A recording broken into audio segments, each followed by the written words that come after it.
You want to come sit in the chair?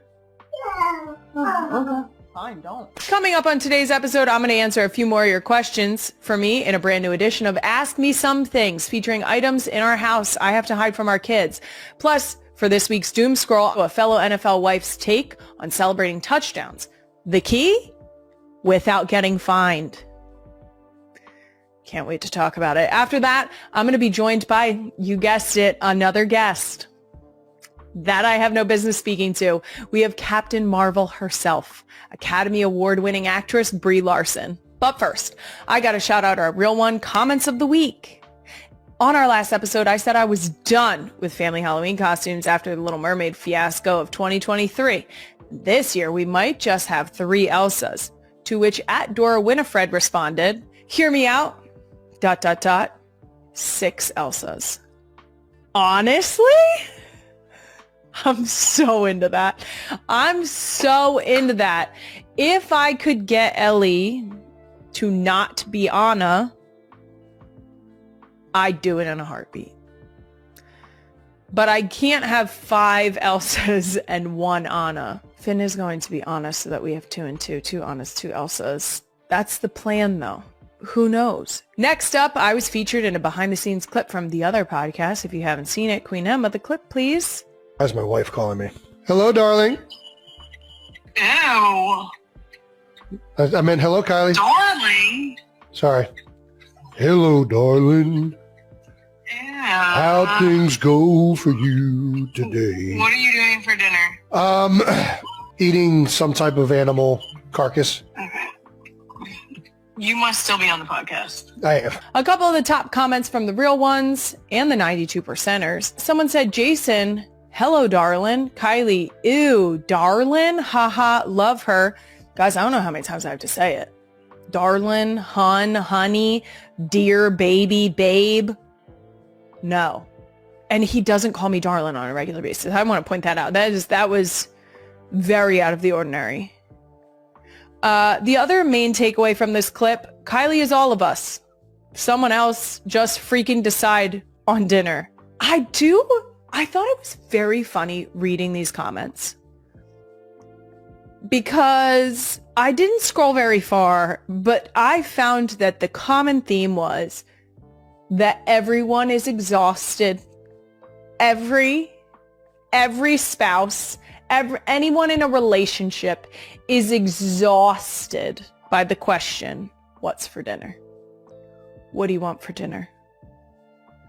I didn't even know. There are so many people. She has decision fatigue. How cool would it be if you asked someone, what do you want to eat? And they looked you straight down the barrel and said, I want a salad from this store. I want a pizza from that place. I want a cheesesteak from you know where. That'd be so cool. Moving on, let's get right into Doom Scroll of the week. First up on Doom Scroll, Commanders wide receiver Chris Moore's wife, Toria Moore, is showing her husband touchdown dances that will not get him fined. And I love that so much.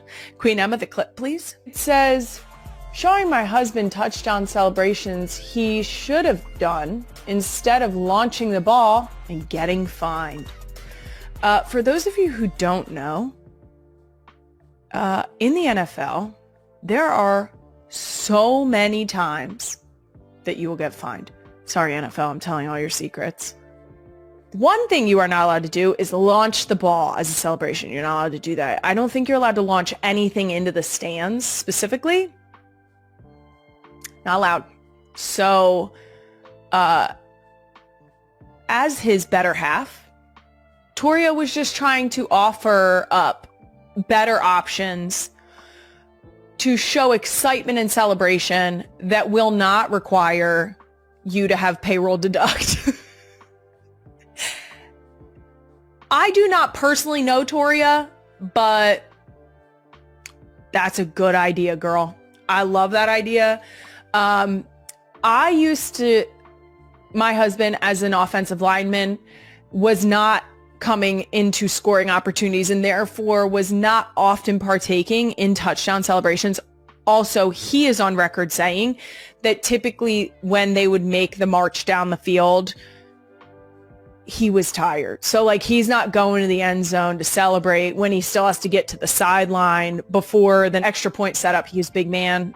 Big men like to go straight where they're supposed to go and don't make many stops along the way. So he did not have many opportunities to celebrate or create many opportunities for himself to celebrate. But what I did often remind him was that if a fight broke out, that he better keep all 10 of his piggy toes on the outside of that field. Because you want to know another way they pop you? If you so much as step a foot onto that field when you were not previously on that field, while there is a fight happening, even if you went out there to break it up, fined dollars out of your pocket into the NFL's. They don't fuck around with that. They do not fuck around with that. And now, again, I could be misrepresenting this, but this was my understanding. If the rules have changed, cool. But I'm telling you, when Jason was there, that was my pep talk. My pep talk was like, hey, doesn't involve you. You keep your ass where it is. Don't do it. Because as much as I would love to say that Jason would be the one that would hop in there and be the peacekeeper breaking it up, you and I both know.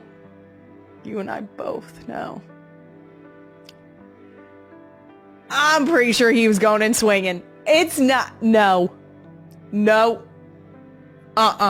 To be fair, don't come for me, NFL. To be fair, things are put in place, like launching the ball into the stands. I completely understand why that rule was put into place. I get it. I get that you have to keep the peace and fine everybody that wants to hop in on a fight. I get it. Love you, NFL.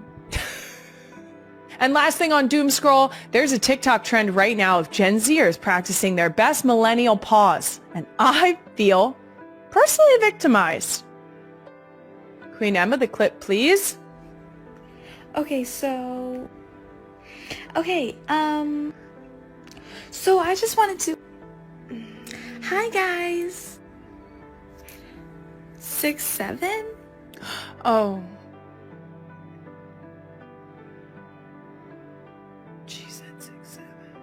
Okay, for those of you who might not understand the concept of a millennial pause, I'm going to give you the best explanation that I can give, which is a very broken understanding of what the millennial pause is, but considering I often do it, apparently, maybe I'm the perfect person to explain this. It is when you start recording a video and you don't immediately start your words. That you sort of take an extra second to think. It might be dead space. It might be an it might be a, so I was thinking. All of these would fall under the realm of millennial pause. Basically, it's an amount of time at the beginning of a video that we are not providing any information, that we have not hurried to the point, which seems rushed.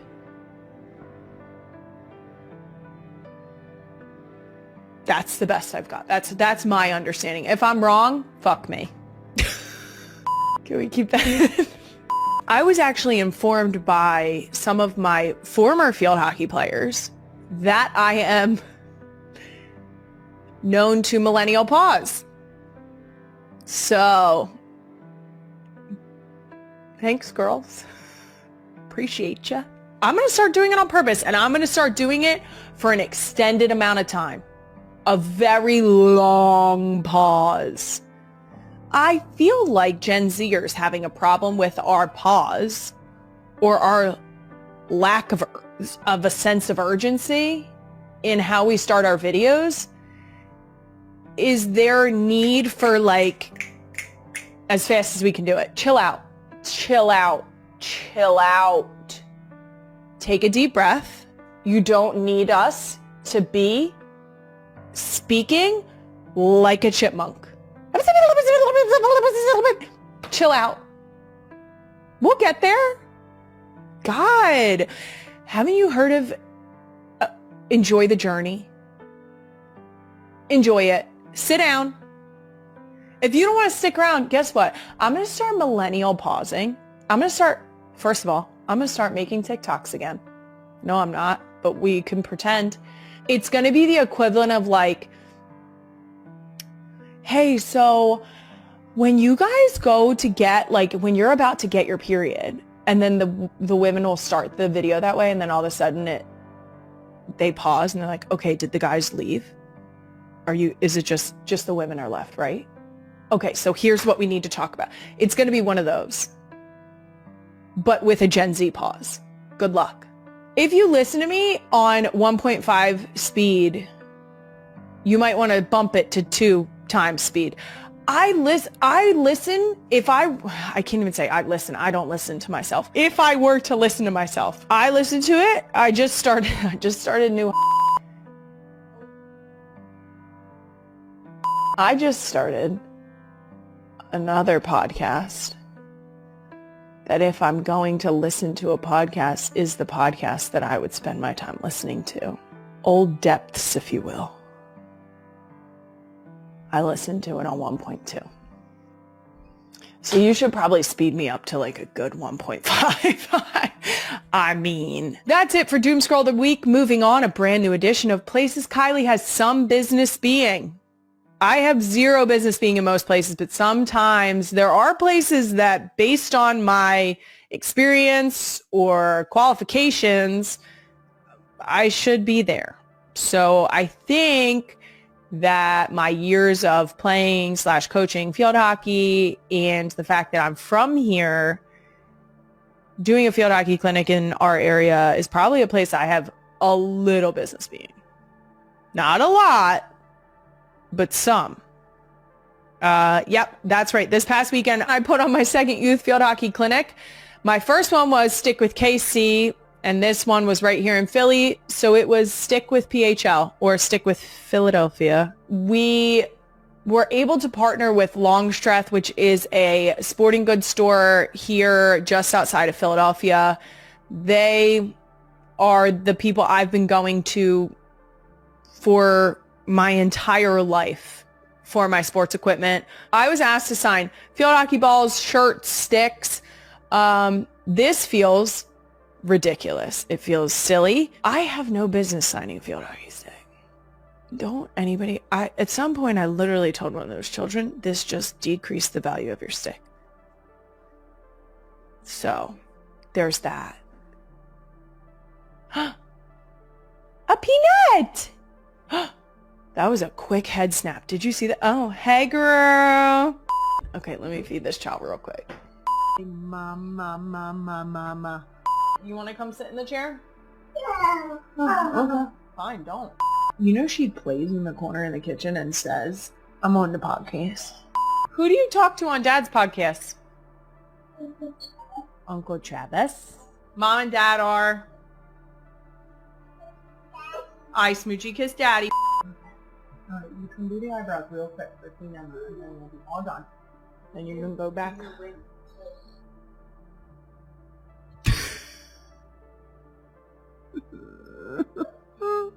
Can you wink? Nice. Nice. That was actually very good. Okay, I love you. Hey, you didn't even look at me when you said it. You gotta look at people you're talking to. Listen, if you want more hockey content, just, you know, stay tuned. Wonder what that means. Okay. Next up, let's get to the segment where I answer real questions from the real ones, otherwise known as Ask Me Some Things, because Ask Me Anything needed boundaries. You crazy MFers. Okay. First question from Brandy Burkhart. Kylie, if a child knocks on your door on Halloween dressed as a Cowboys football player or cheerleader, do you give them candy or tell them to get off your lawn? Here's the deal. If we receive trick-or-treaters, which we do not, hypothetically speaking, I would give every other kid a piece of candy, and then I would march my ass to the kitchen and get a box of raisins and drop that right in that bag. Did I hesitate? Guys, raise your kids right. Okay? I don't know what, that's the best advice I can give you. I'm not going to tell you how to parent your kids, but this is where I draw the line. So, apparently, I'm going to give them either raisins or nothing. Ooh, maybe like an old avocado. Next Ask Me Some Things question is from Emily R. That's actually exactly how it's written. Ask Me Some Things question. Is there anything you have to hide from the girls, specifically scissors? And which one of the older three would try to cut their hair or their sister's hair first? This is a very easy question. So easy. Things that have to be hidden from my children. Surprisingly enough, not scissors. What I do have to be careful of is any type of writing or drawing utensil. It's everywhere. It's on the couch. It's on the wall. It's on the floor. It's on the table. And guys, this is like, I know there's going to be a population of people that hear this and say, well, that's because you don't, kiss my ass. Kiss my fat ass. I've tried everything. We've sat in timeout. We have had to scrub it up ourselves. We have had to, now they go on lockdown. That's our compromise. To be fair, they are newly 6, 4, and 2. Their reasoning and decision making, not the best. But for some reason, anything that is smooth to go on your human body, head to fucking toe. It is absurd. It's insane. The minute they get a silky crayon, watercolor paint, any paintbrush with even a hint of color left in it, full face paint, a full face of paint. It's bananas. I've had enough. Markers striped like a tiger. Suddenly they're tigers. Ridiculous. I'm out. You know who will be my child that cuts hair? Something curious is happening on Kylie Kelce's Not Going to Lie podcast. If you tune in for hidden Taylor Swift clues, think again. Kylie, the unfiltered wife of retired NFL star Jason Kelce and sister-in-law to Chiefs tight end Travis Kelce, has made it clear the Easter eggs are all in your head. With a laugh, she admitted, "We're not that clever." But with the world watching the Kelce-Swift connection, every offhand comment sends Swifties into a frenzy. Who could blame them? The Swift-Kelce romance has unfolded like a modern fairy tale. Their engagement announcement broke the internet, racking up 37 million likes on Instagram. Swift's appearance on Travis and Jason's New Heights podcast set streaming records, dethroning Kylie's own claim to podcast glory. "There's no way it's even close, and I love that for me," Kylie joked, her signature wit on full display. But it's not just about numbers. Kylie's podcast offers a rare peek into the swirl of family, fame, and football. She doesn't shy away from the awkward moments, like when she heard Taylor's latest hit, Would, a cheeky song that has the internet speculating about Travis's, well, attributes. Even Jason Kelce couldn't resist poking fun at his brother, quipping that if someone wrote a song about him, it'd probably be about a Japanese maple. Kylie's honesty is refreshing. She talks candidly about the chaos of 4 kids, motherhood's messiness, and what it's really like to have one of the world's biggest pop stars join the family. When asked about Taylor becoming an aunt to her daughters, Kylie lights up. "We are so excited.